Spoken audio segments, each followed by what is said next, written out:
Peu après 15h30, ce dimanche après-midi, la voiture du général Lisuré, accompagnée d'un véhicule d'escorte, arrive à la caserne Courrèges à Toulouse.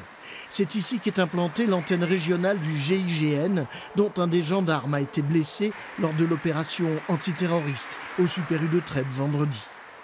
Ce matin déjà, le général commandant toutes les forces de gendarmerie de France s'était rendu à la caserne de Carcassonne pour y rencontrer les militaires qui ont participé les premiers à cette intervention. Il a tenu à leur rendre un hommage fort. Nous avons aujourd'hui une immense tristesse qui est partagée par la gendarmerie, qui est partagée par la nation tout entière, je pense, avec des témoignages importants qui s'expriment ici ou là. Et il était essentiel que je vienne à la rencontre des personnels qui ont été engagés dans l'opération, qui ont été remarquables dans l'opération et dont l'action d'ailleurs a permis, je pense, de limiter le nombre de victimes. Et il était important que je leur dise la reconnaissance qui est la mienne et la reconnaissance qui est celle de l'État. À Carcassonne, le directeur général de la gendarmerie nationale a également rendu visite à la veuve du lieutenant-colonel Arnaud Beltrame, tué par le terroriste. Il s'est ensuite rendu à l'hôpital où sont soignés un gendarme et un CRS blessés au cours de l'opération.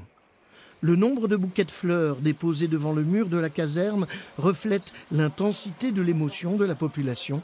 Elle s'exprimera pleinement lors de l'hommage national qui va être rendu en l'honneur du sacrifice de l'officier de gendarmerie.